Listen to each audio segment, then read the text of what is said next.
Buenas noches a todos. Para nosotros es un placer recibirlos en la asamblea de Juan B. Justo y Corrientes.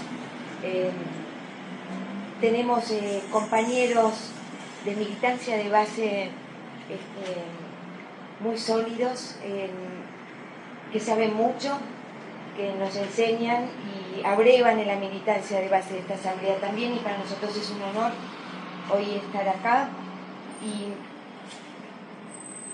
recibiendo a algunos de los que escribieron en el número 10 de la revista de Filosofía y Ciencias Sociales de Aporías.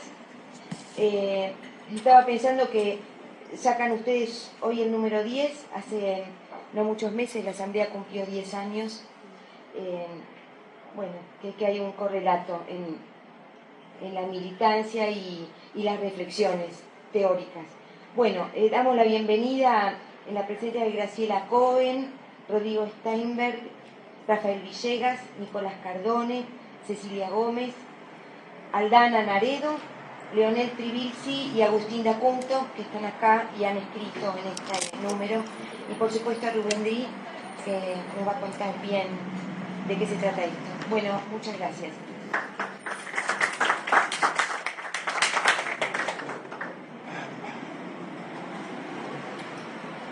Bueno, es una alegría muy grande volver a presentar la revista de Aporías aquí en la Asamblea. La primera presentación que hacemos siempre de la revista es en la Asamblea. Este es el número 10. Estamos realmente muy contentos de haber podido sacar este número y poderlo presentar acá en la Asamblea. Primero quiero dos palabras sobre diaporías. Diaporías es una palabra del griego que quiere decir desarrollo de las contradicciones o desarrollo de los problemas. Esto está en Aristóteles, en el libro de la Metafísica, en el libro tercero o libro beta, de acuerdo a la nomenclatura en letras griegas.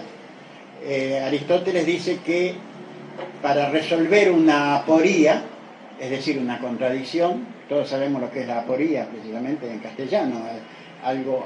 Una aporía es un callejón sin salida, o aparentemente sin salida, es una contradicción. Hay que desarrollar la contradicción. Por eso en el verbo diaporesai, que está también aquí, diaporesai, que es desarrollar la contradicción. Diaporía es del desarrollo.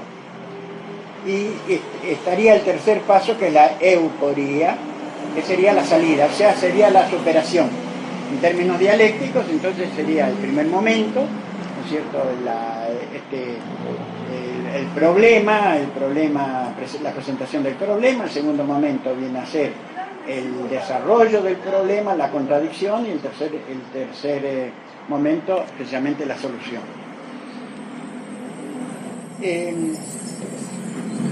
Esta revista nació en el 2002 como expresión de la cátedra de filosofía de la Facultad de Ciencias Sociales, de la que yo era el director, hasta que yo dejé de ser el director y entonces cambió la revista. Siempre la revista trató de expresar la problemática que nosotros vivimos. No es una revista simplemente de ideas, quiero decir, no es una revista académica, entre comillas. Es una revista que tiene que ver con la problemática nacional, social, también la problemática académica, de manera que es una revista que trata de presentar, de desarrollar problemas reales.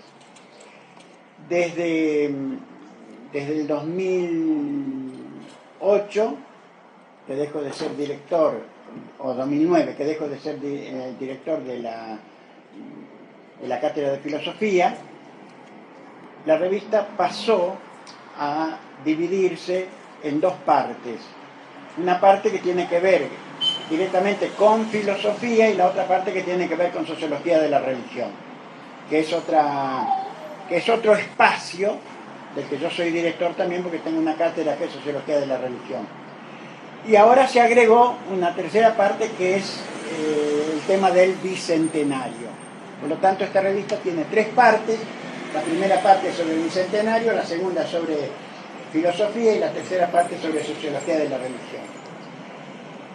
En la primera parte, la parte del bicentenario, escribe Norberto Galasso, que tiene una tesis de que la Revolución de Mayo no es la revolución en contra de España, sino que es la revolución democrática, que es una revolución que abarcaba a toda la hispanidad, o sea, América y España, y que se transforma en revolución nacional cuando el rey de España vuelve nuevamente a tomar el poder en forma reaccionaria, y entonces la revolución se transforma también en revolución nacional, sin dejar de ser en ningún momento revolución democrática, pero que es revolución siempre de la patria grande, no simplemente de las Provincias Unidas, incluso que eran las Provincias Unidas de América y no las Provincias Unidas del Río de la Plata.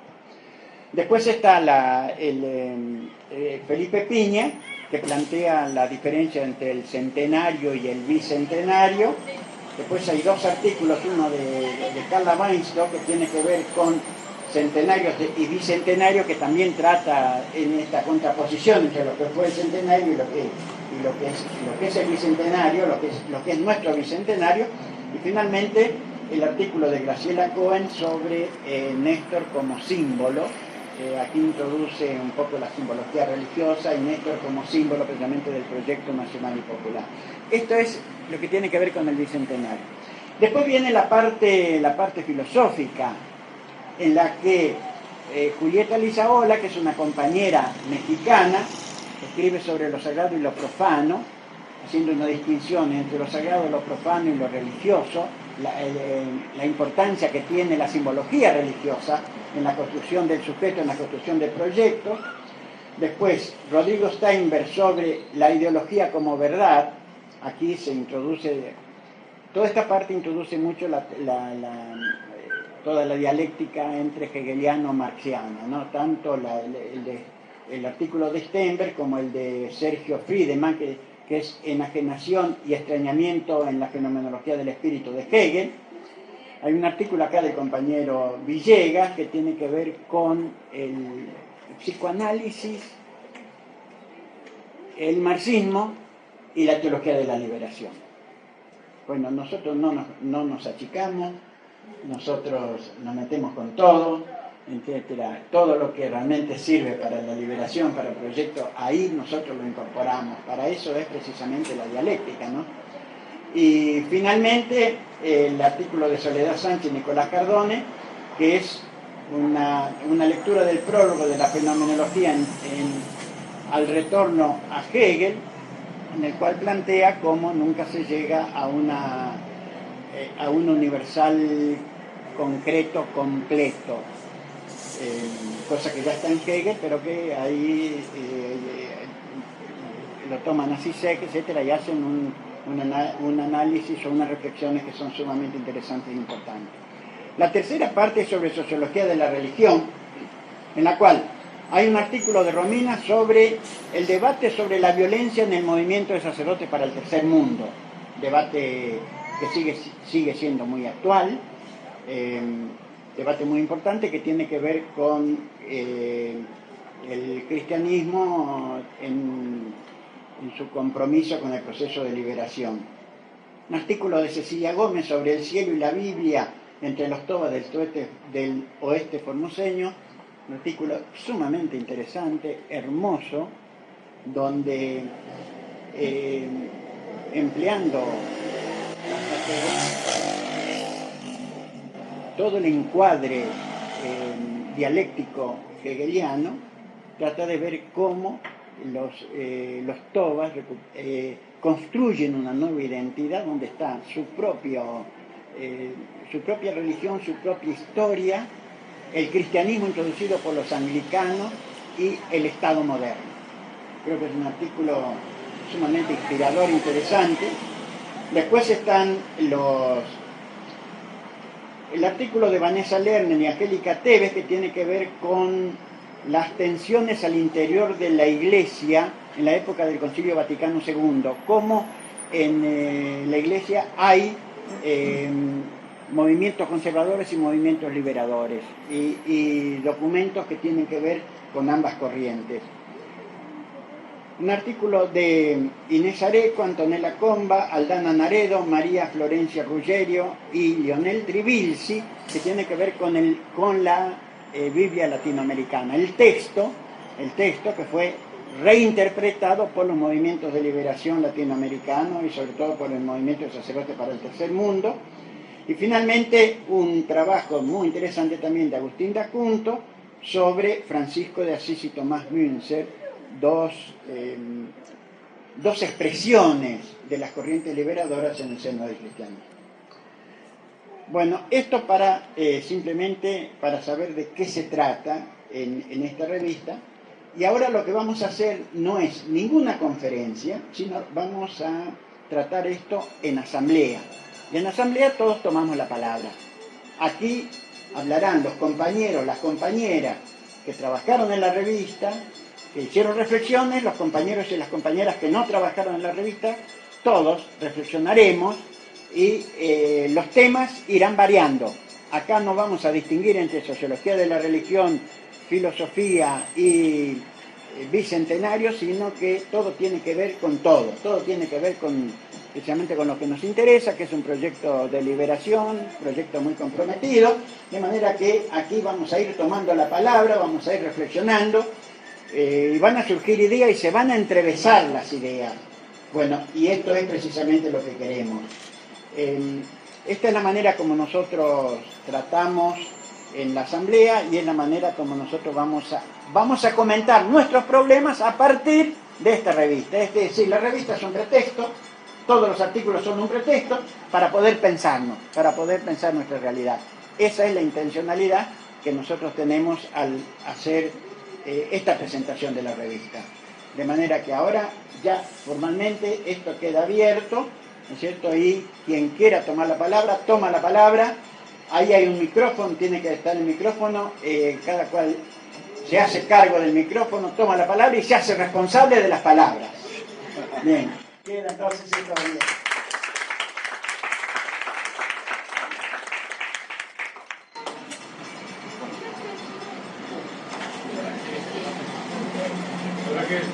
También puede...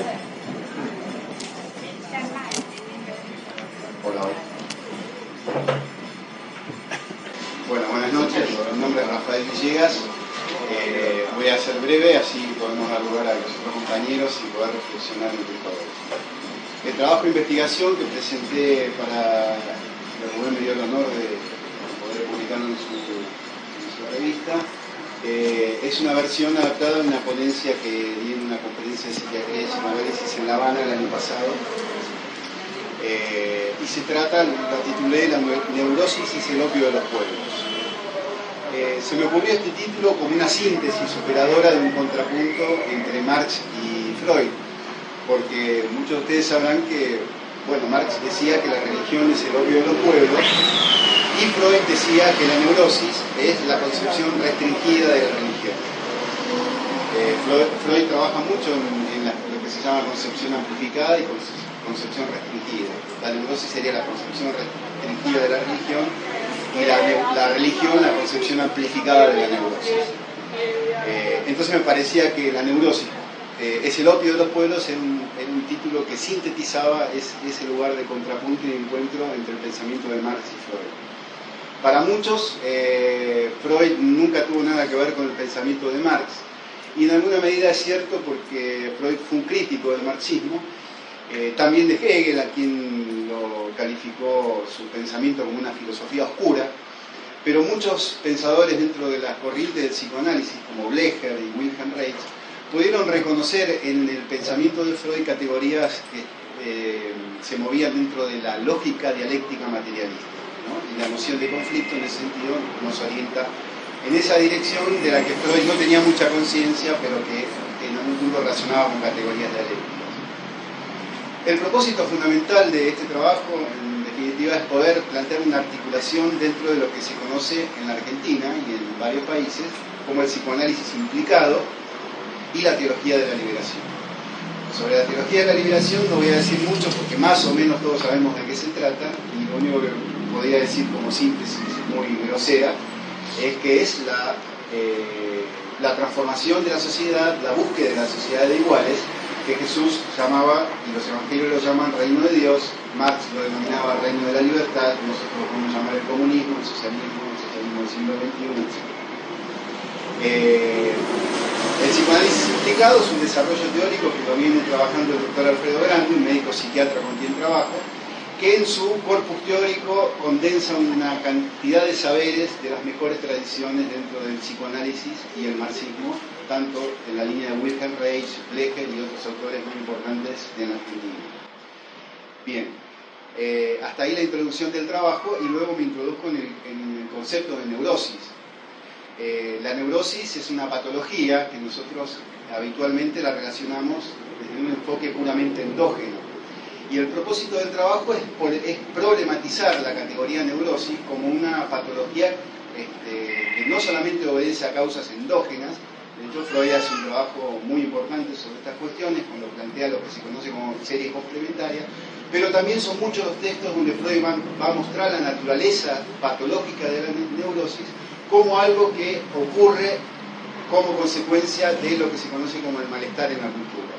Es decir, el sujeto se siente alienado de sí mismo porque la propia cultura ve una distancia dentro del psiquismo en donde hay una discordancia entre placer, principio de placer y principio de realidad, y por eso Freud llama al sueño la inocente psicosis onírica.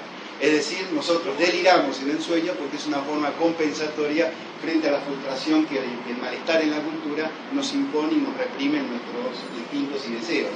Ahora, yo agrego malestar en la cultura, pero malestar en la cultura del capitalismo, para pensar la neurosis y la etiología política de la neurosis dentro del marco del capitalismo y la influencia del capitalismo en la causación de la patología llamada neurosis. Es importante destacar esto porque la neurosis generalmente es considerada dentro de algunas vertientes teóricas como una estructura del psiquismo, o sea, las personas pueden ser neuróticas, perversas o psicóticas, ¿no? Otra cosa no puede ser. Y se le ha dado desde el campo de la medicina una valoración positiva a la neurosis como si fuera lo mejor que nos puede pasar. Bueno, desde la teología de la liberación y del psicoanálisis implicado, creemos que esto no es así. Creemos que otro sujeto es posible y creemos principalmente y fundamentalmente que la neurosis es un dispositivo de dominación en donde la patología en sí mismo es funcional al modo de producción del capitalismo, es decir, a la generación de plusvalía. Cuando hablo de plusvalía es interesante porque esta escisión de la cual yo planteaba en el campo de la sexualidad y el psiquismo, donde el sujeto queda alienado en su separación entre el deseo y la realidad, es aprovechada por el capitalismo cuando el sujeto en la concepción del trabajo queda invertido en lo que Marx llama proceso de fetichización. Y hay una analogía y solidaridad muy interesante entre lo que Marx plantea como trabajo alienado y la neurosis, porque la neurosis en el campo del subjetivo es la división entre el deseo y la realidad, porque el deseo está alienado en su imposibilidad por la cultura y desviado hacia síntomas que se ven en el sueño y también en un montón de sintomatología como problemas somáticos, etcétera, porque la neurosis también es un campo que hay que diagnosticarlo de acuerdo a diferentes tipos de caracteres. Pero el trabajo alienado justamente es lo que Marx va a llamar el resultado de un proceso de fetichización, porque la plusvalía, que no es otra cosa que la subsunción de la energía vital del sujeto para ponerla al servicio del trabajo y del capital, no es otra cosa que aquello que Marx denominaba en los Grundrisse el trabajo vivo. Marx plantea que la plusvalía se genera desde la nada del capital. ¿Por qué? Y esto lo explica en los Grundrisse. Porque la plusvalía se extrae del trabajo vivo, y el trabajo vivo es la corporalidad deseante del sujeto. Y el concepto de trabajo vivo marxiano es solidario y muy correspondiente con el subconcepto de sexualidad en Freud, porque la sexualidad, en la concepción restringida, es genitalidad, pero la concepción amplificada del sujeto tiene que ver con toda la dimensión vital del sujeto, que es el mismo concepto en alguna medida, con casi todo el término concepto, de lo que Marx llamaba trabajo vivo. Del trabajo vivo es donde se extrae el plusvalor. O sea, el capitalismo se nutre de nuestra energía vital, nos vampiriza la energía vital para poder ponernos adentro del sistema de forma invertida y que nosotros nos pensemos a nosotros mismos como valor de cambio y no como valor de uso. Esta construcción de la subjetividad en el psiquismo se da de diferentes maneras, a través de las primeras mediaciones que son la familia burguesa, la familia autoritaria. Wilkenreich escribió mucho en relación a esto y mi trabajo se direcciona a profundizar estas cuestiones que, bueno, los invito a que los lean, porque hay buenas bibliografías y referencias en notas de pie de página. Para fundamentar todo este planteo de convergencia entre teología, marxismo y psicoanálisis, termino con la exposición de un caso clínico que lo tomo de los Evangelios, del capítulo 5 de Marcos, y que se conoce como el caso del endemoniado de Gerasa. Y los endemoniados en la Biblia obedecen a una concepción de la premodernidad, donde se consideraba la enfermedad como consecuencia de muchos factores y no solamente desde un enfoque puramente endógeno, como lo plantea la psicología convencional.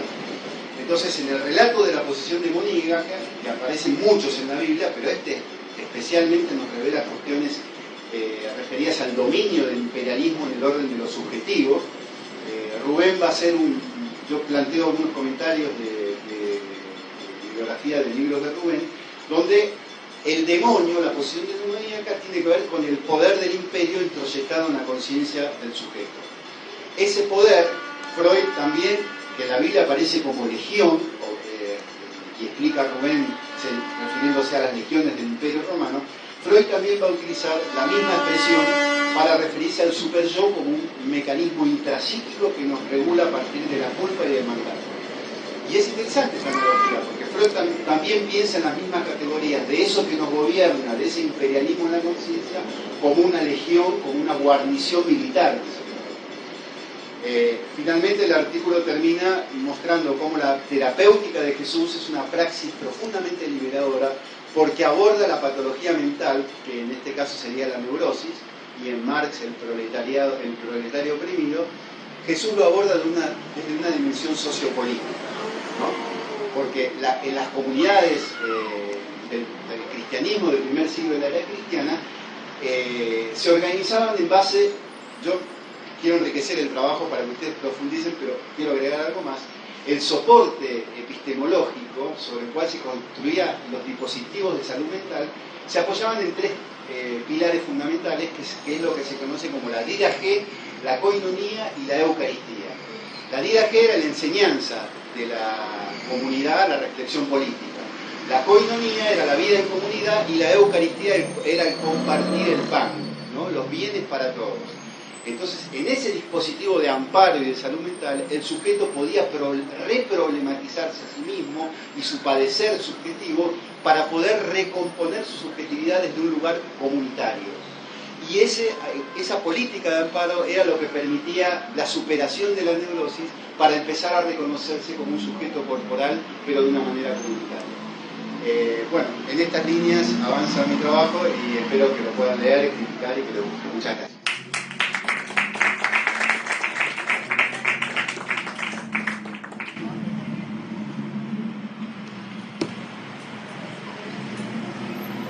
Bueno, a ver.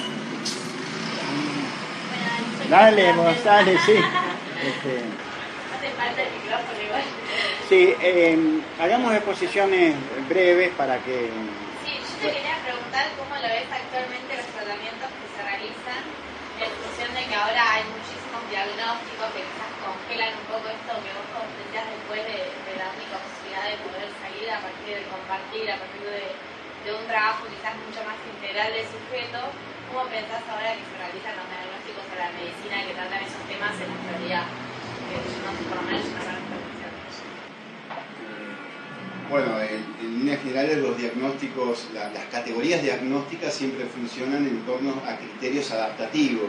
Es decir, la psicología planteando desde una frase de Freud, que el objetivo de la terapia es liberar la energía psíquica para poder amar y trabajar, está muy bien, pero la psicología no se pregunta sobre la categoría del trabajo alienado, nada dice de eso, y en línea general muchas de las terapias están orientadas a adaptar al sujeto, o sea, a reneurotizarlo para que se sienta feliz en su trabajo alienado. Pero en realidad lo que estamos tratando de hacer desde la psicología social, que no es simplificado, es armar dispositivos comunitarios donde nos permitan ampliar el registro del padecer subjetivo y que el diván no alcanza a registrar, porque es un dispositivo de la época victoriana, que no es malo y que sirve, pero con eso solo no alcanza.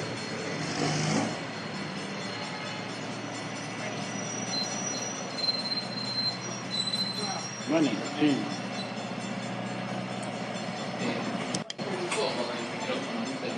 Es incómodo el micrófono, sí, la verdad. Está grabando, sí. No, me parece súper interesante lo que plantea el compañero, y en nuestro trabajo nosotros hacemos una breve lectura de una de las tantas posibles lecturas del prólogo de la fenomenología del espíritu, y trabajamos la concepción de Hegel del sujeto como totalidad sujeto-objeto, ¿no? Entonces me parece que esta concepción hegeliana del sujeto como totalidad, del objeto como constituido por el sujeto también como teniendo una parte subjetiva, o sea, la sustancia tiene también una parte subjetiva, me parece que es interesantísimo ponerlo en conexión con tu trabajo y hacernos preguntas, porque decimos, digamos, podríamos disculpar a Freud diciéndole, bueno, él quería que los sujetos la pasen lo mejor posible en un contexto clarista, él no pretendía cambiar el mundo, ¿no? Solo que los sujetos se sientan un poco mejor.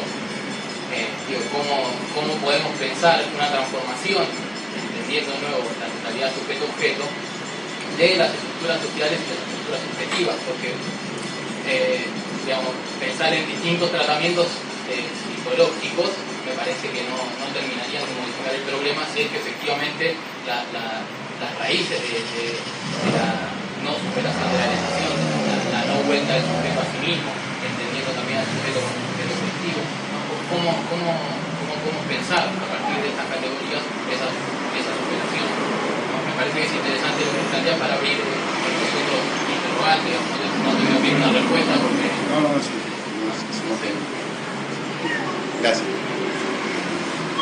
A ver, Agustín ha hecho un trabajo muy interesante presentando dos ejemplares, podríamos decir, dos personajes importantes como son Francisco de Asís y Tomás Münzer, que tienen que ver con todo esto. Yo quisiera que haga una breve exposición de eso. Creo que en parte hay respuesta a lo que aquí estaba planteando el compañero Villegas, ¿no?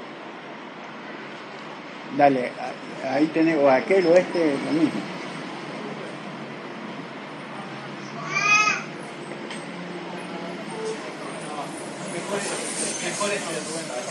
Dale. Tenés que prender. Yo ya sé. Hola. Bueno, mi trabajo se llama Estudio de Sociología de la Religión de Francisco de Asís y Tomás Münzer, y bueno, lo que hago es partir de digamos que las creencias religiosas no caen del cielo, sino que están condicionadas por el contexto histórico-social en el que surgen, y lo que hago en el trabajo es, digamos, analizar la relación entre los proyectos político-religiosos, tanto de Francisco de Asís como de Tomás Münzer, con sus respectivos contextos históricos-sociales. Francisco de Asís fue un religioso católico de los siglos XII y XIII, que fue el fundador de la orden franciscana, y Tomás Münzer vivió en la actual Alemania en los siglos XV y XVI. Adhirió a la reforma protestante iniciada por Martín Lutero, y después finalmente terminó rompiendo con Lutero. Y bueno, básicamente lo que hago en el trabajo por ahí es analizar las concepciones religiosas de ambos y tratar de ver que justamente ambos plantean teologías de liberación, porque expresan los anhelos de los sectores dominados y por eso plantean una concepción religiosa monista que no separa la realidad, digamos, dualísticamente entre el cielo y la tierra, Dios y el ser humano. Justamente por eso plantean una concepción monista donde por ahí se puede vivir fraternalmente, amando al prójimo como planteaba Jesús en la tierra, digamos, que justamente es lo que las teologías de dominación que expresan a los sectores dominantes por ahí rechazan, como que en la tierra, digamos, el ser humano está inclinado al mal, es pecador, y no hay otra forma de ser, digamos. Por ahí, tanto Francisco de Asís como Thomas Müntzer justamente planteaban que lo contrario, como que se puede establecer el reino de Dios en la tierra, se puede vivir fraternalmente, amando al prójimo. Después por ahí otra de las tesis del trabajo tiene que ver con los medios que planteaban ambos para transformar la sociedad, porque bueno, Francisco de Asís por un lado tiene un planteo parecido a los llamados socialistas utópicos por Marx en el manifiesto comunista, haciendo referencia a San Simón, Fourier, Owen, que justamente, según Marx, estos pensadores, digamos, no veían por parte de los sectores dominados ninguna iniciativa histórica, ningún movimiento independiente, sino que, digamos, trataban de convencer a toda la sociedad por igual de realizar un cambio social mediante experimentos que hacían, que justamente a través de la fuerza del ejemplo de estos experimentos tenían que convencer a todos de que había que cambiar la sociedad. Y bueno, Francisco de Asís como que de alguna manera planteaba un poco eso con su construcción de una comunidad de pobres donde no existiesen desigualdades sociales, donde se compartiesen los bienes. Lo que hacía era justamente tratar de mostrar a toda la cristiandad que el ser cristiano iba por ese lado y que así tenían que vivir todos los cristianos. Y por el contrario, por ahí en Thomas Müntzer hay como un planteo más de que son los sectores dominados de la sociedad los que tienen que llevar adelante la tarea de transformar la sociedad y como se tienen que enfrentar a los sectores dominantes. Y en esto de relacionar, digamos, estas concepciones político-religiosas con los contextos históricos sociales, yo planteo que justamente el hecho de que Francisco de Asís haya vivido en los siglos XII y XIII, que son el periodo de consolidación y apogeo de la sociedad feudal, justamente esto lleva a que no haya, digamos, en ese tiempo no había un conflicto social muy exacerbado y por tanto no se podía ver por parte de sectores dominados verlos como sujeto del cambio, y por eso Francisco es que tiene esta concepción utopista de tratar de convencer a todos por igual mediante la creación de una comunidad de pobres. Y por el contrario, ya a partir del siglo XIV la sociedad feudal entra en descomposición y por tanto hay una radicalización de los conflictos sociales. Por eso Thomas Müntzer puede ver en el campesinado el sujeto del cambio social y plantea que justamente el campesinado se tiene que enfrentar a los sectores dominantes y no meramente tratar de compensarlos pacíficamente. Eso es más o menos lo que planteo en el artículo. Y bueno, supongo que por ahí por ese lado va lo que decía Rubén de que por ahí puede ayudar a resolver un poco el tema de la neurosis que planteaba Rafael, digamos, justamente en un proceso de cambio es como el sujeto se puede desalienar y superar la neurosis como para ir liberándose. Pero bueno, es como que es un proceso. Y es un proceso que hizo el propio Munzer, porque Munzer cuando lo manda Lutero a los tejedores de Sicao, creo que eran los tejedores, él empieza a ver que había un germen, y él también fue enseñado por esa realidad de hombres que estaban resistiendo, si mal no recuerdo. Sí, sí. ¿No? Hay, de hecho, digamos, como Munzer al principio cuando adhería a la reforma protestante, como que, digamos, por ahí criticaba a la jerarquía católica por su riqueza, por su corrupción, pero digamos como que llamaba a los príncipes sajones para que llevasen adelante un cambio de esa situación. Y bueno, como que justamente después terminó dándose cuenta que por el lado de los príncipes no podía esperar nada, y como que se radicalizó y empezó a convocar al hombre común, a los campesinos, a los mineros, para que ellos fuesen los sujetos del cambio. Creo que expresa Thomas Munzer toda una lógica del compromiso, ¿no? En la medida, y de la liberación, en la medida en que él va asumiendo su compromiso, se va radicalizando cada vez más, hasta que finalmente comprender que solamente puede ser cristiano solamente si se identificaba totalmente con el campesino completamente oprimido, ¿no? Entonces, yo creo que esto un poco es una respuesta un poco a lo que usted estaba planteando, ¿no? A mí me interesa, a ver, la compañera Cecilia, ¿podrá hablar? Pedro la dejará hablar, porque es sobre esta temática, precisamente el tema de la religiosidad en los tobas. Me parece ahí hay un desarrollo realmente muy brillante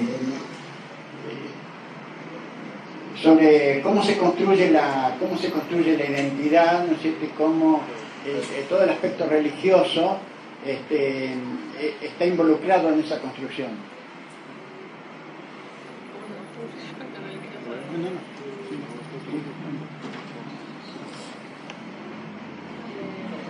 Bueno, lamentablemente puedo escuchar a Agustín de aparte porque una parte me la gritó Pedro todavía. Pero bueno, con respecto a lo que se viene hablando, lo que puedo aportar es lo que estuve trabajando. No se te escucha. No se me escucha. Qué raro. Lo que estuve trabajando en el artículo, para decirlo brevemente, bueno, tuve muchos años de trabajo de campo con el doctor Alberto Formoseño, como lo dice la palabra, en Formosa, muy a los límites con Salta. Y ahí lo que tenemos de particular es ahí fueron los anglicanos, evangelizar, nunca llegó a la Iglesia Católica. Y es interesante, o me resultó interesante poder trabajar en un seminario que había hecho con Rubén sobre Hegel, y específicamente a partir de los trabajos de Rubén, que de alguna forma me acercaron a mí, de una forma, si se quiere, más latinoamericana,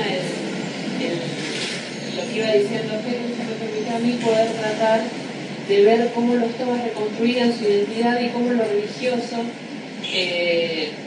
era parte fundamental de eso. ¿En qué sentido? Bueno, la cosmovisión toda es bien compleja, y cuando uno dice toda dice muchas cosas, y específicamente en este grupo esa cosmovisión se vio en diálogo, si se quiere, con la religión que traían los anglicanos, la religión cristiana. Sin embargo, más allá de todos los intentos, si se quiere, que pudieron tener los anglicanos de avasallar o de imponer esa religión, que de hecho es lo que intentaban, como todo lo que se impone, el que lo recepciona no es un cuento vacío. ¿Qué va a hacer? Va a trabajarlo desde lo que tiene, desde su contexto, desde su historia, desde lo que le contaron sus abuelos. La historia toda es algo, la tradición toda es oral, no tiene una escritura, entonces va de generación en generación y le van contando a los abuelos. Entonces es muy interesante ver cómo esa religión cristiana, por ejemplo, es algo que me gusta tomar siempre como ejemplo, se va transformando, también lo que venía diciendo, se va transformando pero siempre tomando en cuenta esa tradición, todo lo que traían en sí los togas como cosmovisión, cosmología, religión, llámenlo como quieran. Entonces, por ejemplo, al hablar de la oración del Padre Nuestro, yo estaba hablando con un anglicano que es el que rinde culto allá entre los togas, estuvieron cada vez más adentro, están bastante aislados, si se quiere, y él me contaba que me decía que bueno, lo que había enseñado, lo que había aprendido, y me decía muy interesante, pero me sentía interesantísimo cuando me decía, bueno, es evidente, me decía, bueno, Padre Nuestro que estás en los cielos es la oración que nos enseñaron, y me dice, es obvio, Padre Nuestro que estás en los cielos, porque hay 3 cielos, o sea, ellos mismos. Él vio en lo que le impusieron lo suyo, así de fácil. Y entonces, como todo lo que le iban tomando, todo lo que se iba trabajando, todo lo que le iban dando, todo lo que le iban dando en cada uno de los cursos, él simplemente lo fue adaptando, porque ni siquiera adaptando, lo leía así. Entonces, toda esa composición, cómo se va viendo, y bueno, trato de trabajarlo desde lo que plantea Hegel y bueno, tratando de ver que los avasallamientos a la identidad se intentan y una cultura como la toga que viene bastante vapuleada, si se quieren estos 200 años de historia, logra pararse, se paran, se ponen.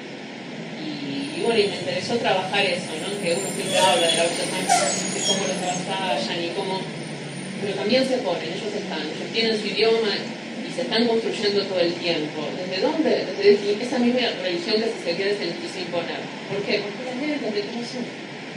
Básicamente eso es lo que traté yo trabajé mucho con astronomía, que es la lectura del cielo. Es interesantísimo porque en general no se le da mucha cabida, mucha bolilla. Cómo leer el cielo, las poblaciones originarias de acá. Digamos que si en algún planetario lo vieron. Un solo espectáculo que tuvo que ver con astronomía Mocoví y siempre están los griegos ahí dando vueltas. Así que, bueno, eso es más o menos lo que viene a cuento con todo. Seguramente lo de la religión, disculpen que me permitió escucharlo como se debía. Así que, bueno, eso más o menos.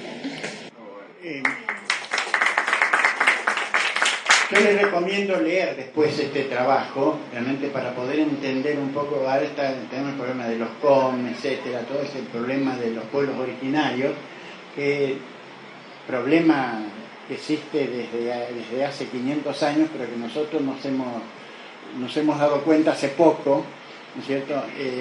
Pero por ahí tenemos lecturas muy simplistas, ¿no es cierto? Esta lectura es una lectura compleja, que tiene que ver especialmente con la realidad, cómo se han construido nuevas identidades, ¿no? Y cómo la religiosidad, la cosmovisión de ellos no ha desaparecido, se ha superado, digamos así, se ha reinterpretado a partir de todos los nuevos ingredientes, ¿no es cierto?, que se han recibido tanto de los anglicanos como también del Estado moderno. De hecho, en su trabajo aparece, bueno, cuando aparece el Estado moderno, bueno, aparece otra realidad, ¿no es cierto? Y entonces la identidad se transforma, ¿no es cierto? Es un trabajo sumamente interesante. Aparte de ver un poco también todo el tema de cómo leen el cielo, es una cosa sumamente apasionante, ¿no?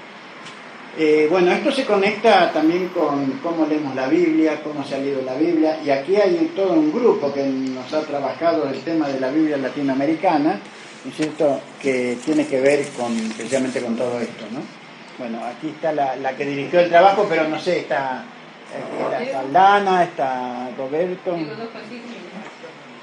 Bueno, un poco el trabajo sobre la Biblia latinoamericana viene en la línea de lo que se estuvo acá comentando, que es, bueno, lo que nosotros hicimos fue un rastreo de cómo llegó a concretarse, cómo llegó a gestarse la Biblia latinoamericana, porque en general los estudios que hay sobre la Biblia, para los que no saben, la Biblia latinoamericana es una traducción hecha en los años 70 en Chile por un grupo de especialistas que intentan hacer una traducción de la Biblia desde una perspectiva latinoamericana.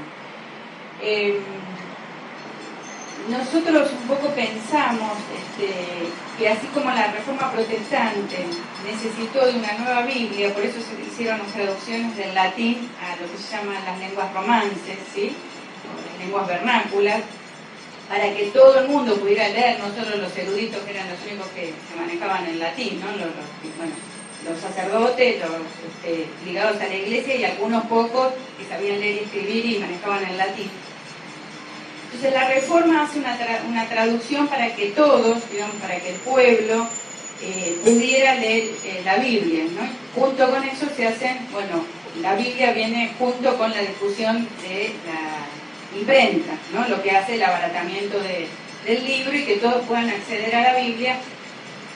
Y un poco lo que plantea la ruptura que plantea Lutero, quienes acá comentaban esto, era que cada uno leyera, que no dependiera del magisterio de la Iglesia, ¿no? La Iglesia católica siempre tuvo una tradición de orientar y de cuidar la interpretación de la Biblia, ¿no? Entonces la Biblia, más que leída, la Biblia era comentada, ¿no? Era leída en voz alta, por ejemplo, a la comunidad, pero era el sacerdote quien interpretaba.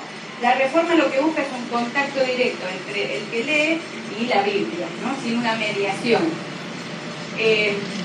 Y la Biblia latinoamericana lo que busca es hacer una traducción que pueda ser comprendida y que esté, digamos, traducida, valga la redundancia, desde una realidad específica, que es la realidad de Latinoamérica. Y una de las cosas que se logran, creo yo, dos grandes cosas que rompen con la tradición bíblica. Una es una lectura en un lenguaje que puede ser entendido por la mayoría del pueblo, ¿no? Y que hay pasajes que son reinterpretados, es decir, la Biblia lo que tiene de bueno es que va a los orígenes, a los libros más antiguos que había, ¿no? Lo que más se conservaba, lo más antiguo, por ejemplo la versión griega y algunas versiones escritas en hebreo, y se hace una traducción desde ahí, es decir, se intenta entender qué decían esas primeras comunidades o esos grupos del antiguo Israel, qué decían en su época y cómo eso puede ser interpretado hoy en América Latina, hoy en el año 70, ¿no? El 72 en realidad cuando sale editado. Y la otra cuestión que también rompe con la tradición de la Reforma es que ya el libro no lo lee el fiel, ¿no? Sino que lo lee en grupo, se lee en comunidad. Entonces, si bien está la presencia del sacerdote, ¿no? en este cuidado, ya no es un control de la Iglesia, sino que es una posibilidad de dar algunos elementos más por su formación para poder comprender cómo se produjo esa Biblia, que es un poco lo que nosotros llamamos, en el libro de Rubén ustedes lo pueden encontrar como la exégesis, es decir, qué quiso decir, qué quería decir lo del endemoniado de Gerasa en la época del endemoniado de Gerasa, eso es la exégesis. Pero también la hermenéutica, ¿qué nos dice ese texto del endemoniado hoy a nosotros? ¿Sí? Que es un poco lo que se hizo acá. Entonces, esa nueva práctica es una práctica comunitaria que se difunde y que después va a seguir arraigándose más allá de la prohibición y todo el secuestro de los ejemplares de las Biblias, ¿no? Porque la dictadura estuvo prohibida. Esa práctica va a seguir en algo que se va a llamar en las décadas posteriores la lectura popular de la Biblia. Es eso, que el libro sea un elemento de reflexión y una herramienta que acompaña a los procesos de transformación y de liberación en América Latina, y en otros lugares, porque después el mismo grupo que hizo, o parte de la coordinación de la traducción de América Latina, el mismo sacerdote hizo otras traducciones en otros lugares del mundo. No sé si los chicos quieren dar alguna característica que tiene esta Biblia y que no se encuentra en las otras, ¿no? Y que tiene que ver con la prohibición del año 76. Gracias, buenas noches. Igual escuché algo que dijo Martín, que me sale entender que no se puede escapar a la época, y así entendimos un poco al principio la forma de que encaramos el trabajo sobre la Biblia latinoamericana, y nos pusimos a pensar cómo en determinada época pudo ser factible que en América Latina, gente que trabajó en Chile, que haya podido editar este tipo de traducción con determinados comentarios en particular, Y en principio aprendimos esa tarea rastreando un poco las concepciones propias que desde el Vaticano iban surgiendo sobre la exégesis o sobre las formas de entender las traducciones de la Biblia. Unos 100 años antes veíamos una tendencia en las recomendaciones sobre el modo de analizar los textos bíblicos que referían a entenderla desde un punto de vista particular, más cercano a la ciencia moderna, más progresistas, más liberales. Y pensamos que, bueno, en ese punto podemos rastrear algo de lo que va a permitir que también esta traducción sea avalada por el Vaticano en definitiva. Estamos hablando de algo que va a resultar polémico al interior de una institución como una institución católica. Por un lado tenemos eso, la incorporación de lo que llaman el método crítico, en un texto que va a ser difundido. Entendamos que la traducción, o sea, describiendo un poco el objeto en sí, se trata de una Biblia que, como cualquier Biblia, tiene una traducción del texto que es bastante fiel, totalmente fiel, digamos, es aprobada, y que además de ser fiel, también intenta incorporar este método crítico. De esa manera lo que hace es reducir algunos conflictos en la traducción, tratar de reducir la complejidad del lenguaje para que sea comprendido por la mayor cantidad de gente. Eso en cuanto al texto bíblico. Y por otro lado tiene una parte amplia que son comentarios y otro tipo de accesorios como imágenes que tienen más que ver con un objetivo que es propuesto por la gente que edita esta Biblia, que sí tiene que ver con el movimiento de liberación, y que es el hecho de lo que dice Cañete, de ser una Biblia con un determinado uso grupal, no solamente una lectura privada, aunque también una lectura sin mediación de los sacerdotes, que es otra de las particularidades de lo que se proponen los autores en la introducción. Sobre estos aspectos se genera un conflicto, sobre todo en Argentina. La dictadura intenta prohibirla, como el texto es lo suficientemente fiel como para no ser prohibido por la Iglesia. De todas maneras logran proponer que se obligue a ser vendida siempre con un suplemento obligatorio. En el suplemento obligatorio se da una serie de recomendaciones al lector para que lea este texto con tendencias marxistas, que lo lean con cuidado, digamos.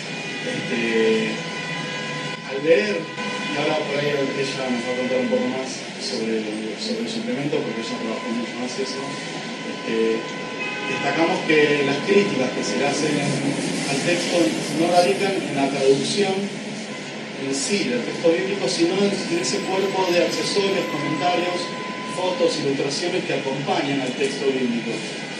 La única crítica verdaderamente que encontramos a la traducción es que dicen que al reducir el lenguaje complejo de la traducción simplificada, lo que uno está haciendo es, digamos, suponiendo que el lector no es capaz de llegar a comprender algo más complejo, como, no sé, no darle crédito a ese lector. Y bueno, en esa postura de simplificar las cosas para que entiendan el mensaje, o dejárselas difíciles para que solo un grupo más elitista pueda acceder, se entiende por ahí la disputa entre dos formas de comprender la forma de transmitir un mensaje. Bueno, es difícil, así que no, a mí lo que me parece que está bueno que todo lo que fueron contando y desde que empezó a hablar Rubén, como que todo el tiempo se habla de la construcción del proyecto colectivo, del sujeto, de quién es el sujeto transformador, de cómo se construye el otro sujeto que es el que oprime al que se quiere liberar o la comunidad que se quiere liberar, al pueblo que se va a liberar. Y nosotros lo que veíamos en la Biblia, cuando empezamos a analizar a partir del suplemento, porque la Biblia es enorme, entonces la Biblia latinoamericana está toda comentada, como la Biblia que conocemos todos, si alguno la leyó, alguno por ahí no leyó la Biblia. Abajo de cada parte, que es la que está escrita oficialmente, hay un comentario. La Biblia latinoamericana particularmente tiene comentarios que nosotros leímos la Biblia del 72 y la Biblia del 74, que es la que pudimos acceder porque es una Biblia que salió de circulación porque la prohibieron, no sé si la prohibieron, la secuestraron, la sacaron. Algunos obispos las prohibieron y otros las fomentaban, entonces siempre quedó esta tensión, digamos. Sí, igual desde que apareció la polémica, la tirada de la Biblia se redujo como un 90%. En el 76 sale este suplemento que es para leer, cómo leer esta Biblia, que en los comentarios decía, o sea, cosas como hay que tomar las armas para liberarse, el pueblo oprimido tiene que ser revolucionario para que el reino esté en la tierra y no en el cielo, o sea, cosas que eran muy radicalizadas en el 72 eran como un poco más livianas, hasta que en el 74, que es la última que pudimos ver, ya es como más marcado y también hay una orientación hacia quién va a ser el sujeto portador del proyecto revolucionario, de qué sujeto va a surgir el proyecto, que aparece claramente que es el pueblo humilde, que es el pueblo de Jesús, que el reino es la construcción del proyecto transformador, que ese reino es en la tierra, y eso aparece ahí. Y me parece que es lo que aparece en lo que contaba el compañero, que no me acuerdo el nombre. O sea, como que un poco, también cuando pensando en que estamos en asamblea y que debatir cuál es el debate, porque por ahí hablamos de filósofos, gente, yo los filósofos que él nombró yo no los leí, por ejemplo.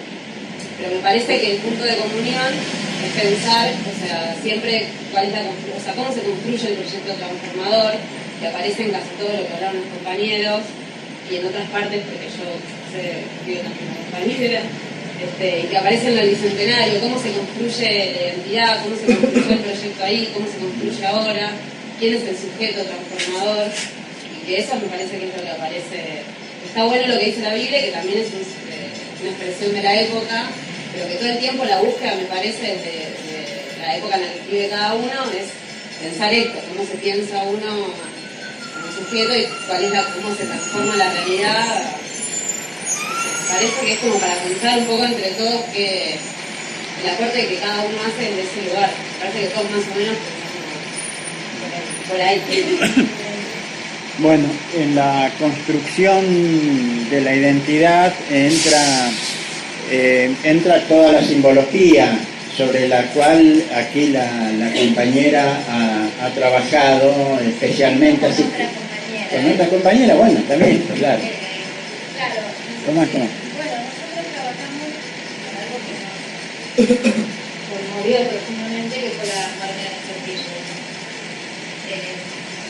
Y a partir de todo un marco teórico, por supuesto, que hemos formado, que estábamos en ese momento haciendo pero sobre todo nuestra intención era poner en la escritura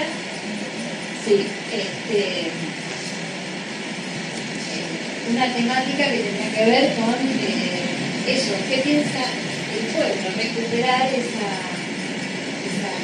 término,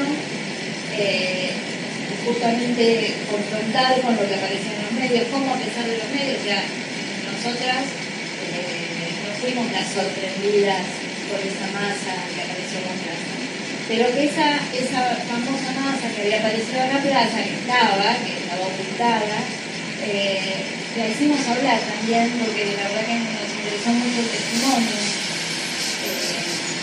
Y también, por eso me gusta lo que dijo ella, ¿no? Porque atravesando todas las clases sociales y pensando en lo que vos dijiste al principio, la alienación, la plusvalía, el valor, sentir en esas personas que cada una iba uniendo sentimientos y la necesidad de reivindicar el símbolo, reivindicar lo que se le había devuelto.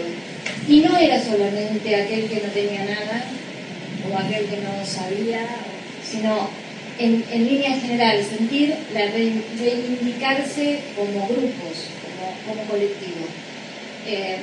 Y ahí es donde uno empieza a pensar estas contradicciones, ¿no? Entonces, desde el punto de vista lo que hace el capitalismo socialismo del siglo XXI. Nosotros trabajamos eso, digamos, ver desde el testimonio de aquellos que concurrieron y que uno formó parte de esa concurrencia y cómo se iban identificando como sujetos a transformarse y sentir que podían hacerlo. La autoestima, la recuperación de la autoestima, la recuperación del trabajo colectivo. A nosotros nos pasó eso. O sea, si bien era un tema de coyuntura, tenía que ver con algo muy penoso, cómo se fue transformando aún aquellos que estábamos atentos a esos cambios.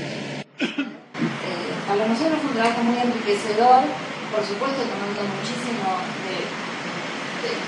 de lo que hemos leído de Rubén, tomando los autores, que si bien es interesante hablar sobre el marco teórico, para nosotros fue interesante para introducirnos, pero para nosotras fue mucho más muy fuerte todo el testimonio que hemos recogido, que fue o sea, tuvimos que reducirlo, ¿no? Pero digamos, para nosotros esa fue la máxima experiencia. Poder plasmar que a pesar de esta cuestión de pensar desde el punto de vista teórico, que uno cuando sale al campo y cómo el conjunto devuelve desde la experiencia mucho más enriquecido. La verdad que sentimos eso, el símbolo tan fuerte y sobre todo con todo el trabajo que hizo la prensa, los medios de comunicación, como bueno, hay pensamiento propio, hay pensamiento construido desde las comunidades y esa reivindicación. Para nosotros fue un trabajo, en ese sentido, muchísimos catarsis, que estábamos muy felices. Por eso apuntamos a ese trabajo. Bueno, hemos hablado acá de la construcción de la subjetividad, el problema de la identidad, la construcción del reino de Dios, la construcción de la nueva sociedad. Parece que, bueno, terminamos con que vamos a construir una nueva sociedad, parece que perfecta. Aquí el compañero Nico parece que esto nos lo cuestiona. Vamos a ver cómo es que lo cuestiona. No, más que un cuestionamiento, me parece que sería una puesta en cuestión para aportar, digamos. Recién la compañera hacía de alguna manera un recuento de los problemas o de las tensiones más importantes que estaban trabajando acá en la Asamblea. Hoy se hablaba de la construcción de identidad y de un proyecto político. Para decir un par de líneas del trabajito que hemos hecho, tiene como centro tal vez oculto de las discusiones y de las reflexiones esta problemática de la identidad y de la relación de la identidad de lo político. Me parecía sumamente interesante lo que planteaban sobre la Biblia recién, porque pone en evidencia cómo un texto no tiene una identidad plena, no es una esencia en sí misma, sino que justamente es una superficie donde se escriben un montón de luchas, un montón de tensiones, y que efectivamente esas luchas y esas tensiones no pueden comprenderse si no se las comprende en su devenir y en todo su desarrollo. A esto es lo que trabajamos cuando trabajamos a Hegel. Hay una cita maravillosa de Hegel del prólogo de la fenomenología, que no la voy a leer porque es larga, pero habla sobre cómo la importancia del conocimiento, el conocimiento debe centrarse en la importancia del desarrollo y no tanto en los momentos de ese desarrollo. Esta cita es muy conocida y habla sobre el capullo de la flor y la verdad de la planta. ¿Dónde está la verdad de la planta? Y Hegel va a terminar diciendo justamente en el desarrollo. ¿Sí? Entonces me parece súper interesante que podamos entender ese desarrollo, esas luchas que se vienen dando, lo que Rubén llama el presuponerse del sujeto, digamos, un sujeto que activamente se pone en su realidad, también es obviamente un sujeto que se presupone, porque justamente es sujeto y es resultado de todas las contradicciones por las cuales fue atravesando en su devenir. Pero no solo el sujeto, que es una presuposición y una apuesta, sino que a la vez es un proyecto. Entonces me parece sumamente interesante agregarle a estas discusiones sobre la identidad, sobre la construcción de identidad, sobre la construcción de proyectos políticos.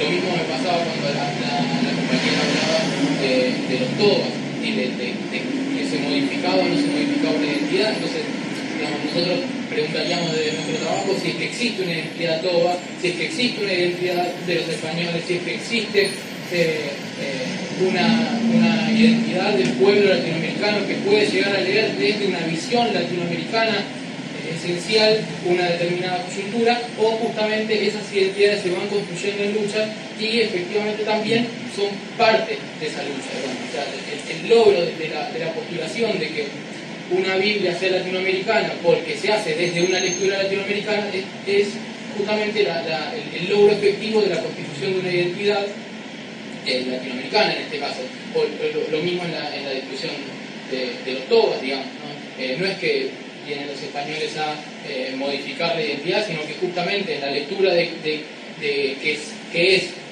los cielos, entre comillas, hay justamente una disputa de qué es esa identidad, y evidentemente esa identidad tiene que ver con un proyecto. La bajada de línea, para decir de alguna manera, de los españoles o los mexicanos con los tobas, obviamente tiene un proyecto. También podemos pensar que tiene un proyecto la comunidad toba al resignificar ciertas lecturas y continuar con su historia, digamos. De la misma manera que existe todo un devenir que nosotros debemos analizar para poder entender qué pasó en la plaza ese día que estuvimos todos cuando estuvimos tristes, como decía la compañera. ¿Qué pasó ahí? No podemos entender ese momento, siguiendo a Hegel, solo por la figura de Néstor, o solo por una palabra como puede ser Kirchner o kirchnerismo. Tenemos que entender justamente ese momento en relación con todas las contradicciones que se venían dando, con las contradicciones que se estaban haciendo explícitas y que Néstor evidentemente favoreció explícitas, y con un proyecto que justamente es lo que está en disputa. Por otro lado, en el trabajo tratamos de leer en el prólogo una concepción de sujeto, que justamente el sujeto sería el movimiento del ponerse a sí mismo y del recuperarse, o sea, del alienarse y del recuperarse. Sergio Friedman, en otro trabajo que salió en la revista, también plantea de alguna manera una lectura positiva de la alienación, no queriendo decir que está buenísimo que estemos todos alienados, sino como la alienación es efectivamente un momento necesario del sujeto, y también el sujeto debe ponerse, o sea, debe pasar por el desgarramiento de la alienación y debe ponerse como sujeto activo para recuperarse, de recuperarse a sí mismo de ese desgarramiento o desdoblamiento. Entonces, me parece, para cerrar y para que, si les interesa, lean el trabajo, la idea central es que la identidad no existe, no puede existir una identidad plena. Por eso también discutimos las tesis de aquellos que piensan que Hegel postula que en el saber absoluto se termina la historia, digamos. Efectivamente, esta lectura se olvidaría de la dialéctica por completo, se olvidaría del sujeto por completo. Entonces, bueno, nosotros proponemos justamente que como la identidad es un imposible y está cruzado por un montón de luchas, nosotros como sujetos, si entendemos al sujeto como fundamentalmente un trabajo de autoconstrucción, debemos pensar esa construcción del sujeto como una apuesta dentro de esas luchas, dentro de esas contradicciones del presente de cada uno de los sujetos, tanto individuales como colectivos, para poder lograr el nombre de una identidad, ¿sí? Que esa identidad siempre va a ser contingente, siempre va a ser frágil y siempre va a estar puesta en cuestión. Eso, básicamente.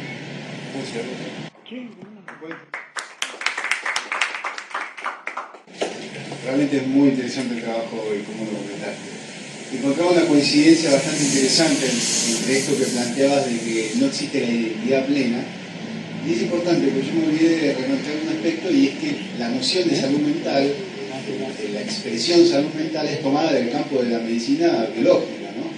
Y en realidad, si nosotros somos dialécticos y pensamos dentro del marco de las contradicciones, no podríamos hablar de una salud mental, sino que consideramos, inclusive dentro del propio desarrollo teórico de Freud, que lo más adecuado sería hablar de la noción de conflicto como la noción de salud.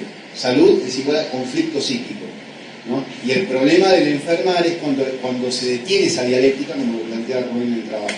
Entonces, salud sería igual a conflicto o a proceso psíquico, pero la palabra salud mental en realidad no es la mejor. Me pasó una coincidencia con lo que planteabas en relación a la identidad plena con el psíquico.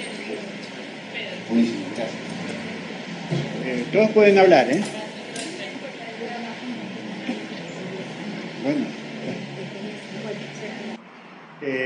Bueno, creo que el tema, no sé si hay un tema central, me parece que se planteó el tema, fundamentalmente el tema de la identidad. Me parece que es... en el tema de la identidad aparece el tema de los símbolos como un momento de la identidad, ¿no? Yo viví ayer una experiencia sumamente interesante en Plaza de Mayo, precisamente con una hinchada de fútbol, que no, con un equipo que se va a la B, con un equipo que está en las malas, pero una hinchada que no se planteó para nada el tema de la derrota, el tema que se va a la B, lo demás, el tema simplemente planteó el tema de su identidad, que quiere recuperar plenamente su identidad, y su identidad tiene que ver también con un espacio. Es decir, la identidad es un problema complejo, es un problema continuamente en construcción, tiene que ver con la memoria, tiene que ver con los proyectos, tiene que ver con la utopía, tiene que ver con los lugares, tiene que ver con las relaciones, etcétera, ¿no? Entonces, tiene que ver con los símbolos. Los símbolos son muy fuertes como momentos de la construcción de las identidades. Me parece que este es un tema central, aparte, como tema del Bicentenario, ¿no? Tema del ¿Bicentenario de qué? A ver, ¿bicentenario de qué? ¿De la Argentina? ¿Bicentenario de Latinoamérica? ¿Bicentenario de la Patria Grande? ¿O bicentenario de qué? Yo creo que nosotros estamos en un proceso de construcción de una gran identidad latinoamericana. Hemos recuperado eso. Hemos recuperado, digamos, ese proyecto que está en construcción.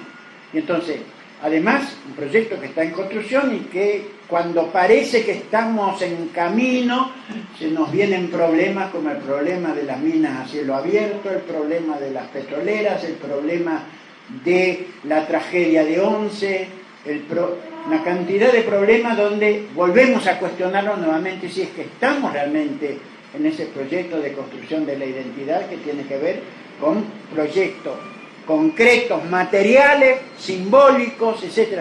Problemas sumamente complejos. Por eso me parece que este es un tema central que además tenemos que enfocarlo desde todos los ámbitos. Uno de esos ámbitos es el ámbito simbólico, el ámbito de la religión, el ámbito... sin ponernos una pantalla, sin ponernos una careta, sin ponernos un muro, precisamente, bueno, ahora se está tratando precisamente el tema del muro, romper los muros, pero romper también a veces las pantallas que nosotros tenemos para no ver la realidad en toda su complejidad. Yo creo que esta es una invitación precisamente a abrir la cabeza, a abrirnos a la problemática, pero desde algún lugar. ¿Desde dónde lo queremos ver esto? Porque lo podemos ver, podemos verlo desde muchos lugares. Me plantea el problema de las Malvinas como si fuese un problema abstracto. Me lo plantea desde ningún lugar. Es decir, y con esto me refiero precisamente a intelectuales que me plantean el problema de las Malvinas como un problema, es un problema que existe ahí, pero que no tiene que ver con mi historia, no tiene que ver con mi identidad, no tiene que ver con Latinoamérica, no tiene que ver con un proyecto de país. Entonces lo estamos viendo desde la construcción de una identidad latinoamericana, de una identidad de país, etcétera, ¿no? Entonces, este es uno de los temas centrales. Yo en el trabajo que aquí presento trato de verlo eso planteando sobre todo la memoria histórica, ¿no? La memoria histórica ya, pero en función no simplemente de recordar acontecimientos, sino de recordar proyectos de país, proyectos que han sido frustrados, proyectos que uno quiere reconstruir, pero que no lo puede reconstruir si no es desde su propia historia.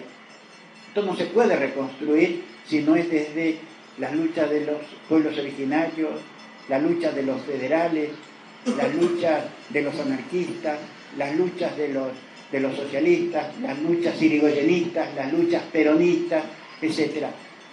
Solamente lo podemos reconstruir desde ese entramado político, social, histórico, etc.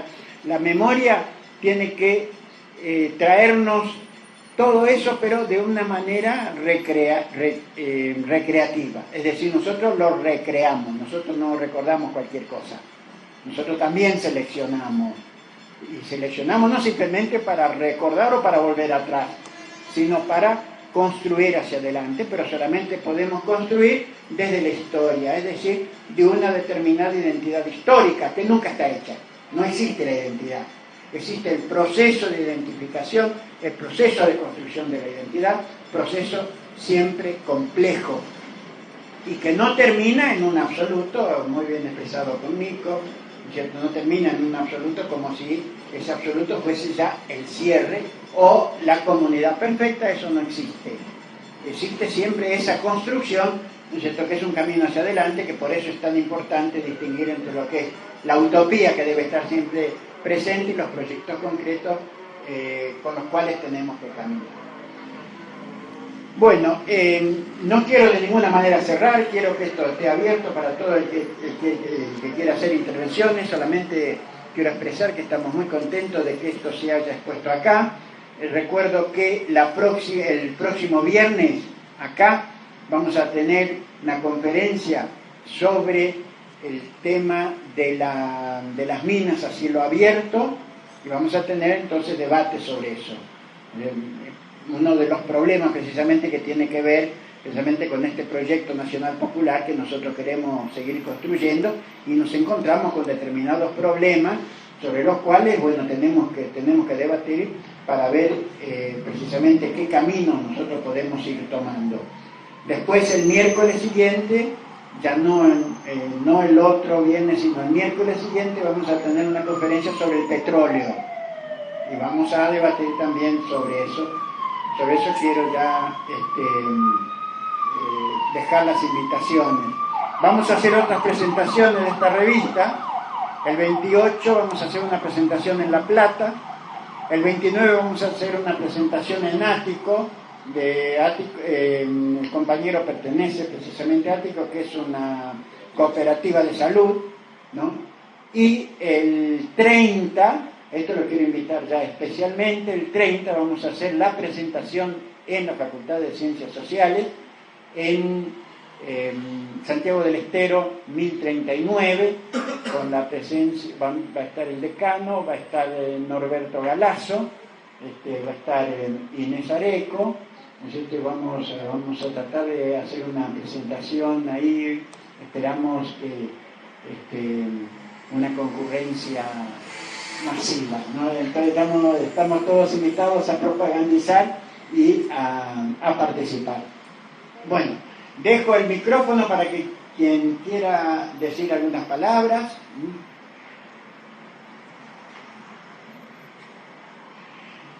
Hablen o callen para siempre, eso mismo, hablen. No, yo nada más quería rescatar una pequeña idea que me gustó mucho y me parece que además acá está presente, pero quizás está muy ausente en los ámbitos académicos y demás, que es esto que vos decías de, bueno, encarar la cosa a nivel concreto, no a nivel abstracto, y agregarle a eso que decías el tema quizás del compromiso, ¿no? Uno dice, hablamos que hay contradicciones, que hay tensiones, que la realidad, que la es contingente, es compleja. Bueno, yo creo que tengo una compañera que siempre me dice, la única forma de comprender profundamente es amar justamente esa cosa que se quiere comprender, y uno nunca va a comprender las contradicciones de un proyecto, de la realidad que te cruza, si no tenés el compromiso de querer construir algo. Si vos lo único que te importa es comprenderlo en sentido abstracto e intelectual, esas contradicciones te van a parecer quizá errores, molestas y demás, y no justamente problemas a solucionar para construir el proyecto que querés. Entonces, bueno, remarcar esto, que en el ámbito intelectual a veces está tan ausente, que es el compromiso con la realidad, pero un compromiso apasionante, es decir, con el proyecto que uno construye, ¿no? Eso no pasa. Muy bien, larga. No, me parece muy interesante lo que dice, porque esto es cierto, digo, uno que está siempre por ahí circulando con cosas mucho más teóricas, más abstractas, tenemos que tener en cuenta que los proyectos también se hacen con esa otra parte de la sociedad, que no es abstracta, que está todos los días, ¿no? Y que entonces uno puede hablar mucho de las teorías que conoce, por cierto prestigio, pero la verdad es que hay que llegar con eso, con la pasión. Lo que es fundamental la pasión, tener en cuenta la memoria, como decía Rubén, teniendo en cuenta los olvidos que se incorporan a las memorias. Nosotros también lo trabajamos en el tema del símbolo, porque como decía antes el compañero, no es algo que salió de la nada, sino que eso, se reivindicaron memorias que pusieron de manifiesto en la gente común y que uno lo único que trató de hacer fue observarlas. Pero en realidad son esas gentes comunes que pueden ser de todos los ámbitos los que nos ponen siempre en problemas concretos. Sí, me parece muy interesante. Sin jóvenes, por eso se da ¿Vos, Cecilia, querés decir algo? Bueno, sí. Porque sería la única vez que no... Sí, que no hable. Que no hable. Pero viste que hablé. Yo estoy en reemplazo del talento de esta asamblea, aparte de Rubén y Rafa, que es Mini, o está ausente, hasta el próximo aviso. Pero no, lo que vos dijiste, yo mientras escuchaba de mi ignorancia y de estos desarrollos, pensaba en esto de que había temas que de repente pegaban porque uno se conmueve también. Y cuando vos hablaste de este aspecto de la pasión, uno se conmueve frente a la tosudez del toba, que a pesar de todo lo que le dicen, mira para arriba, yo no voy a leer esto. A mí me conmueve lo que vos dijiste de la plaza, y esta conmoción frente al otro. Me acordaba también cuando Walsh empieza a definir su militancia al lado del movimiento obrero y su identificación después con el peronismo.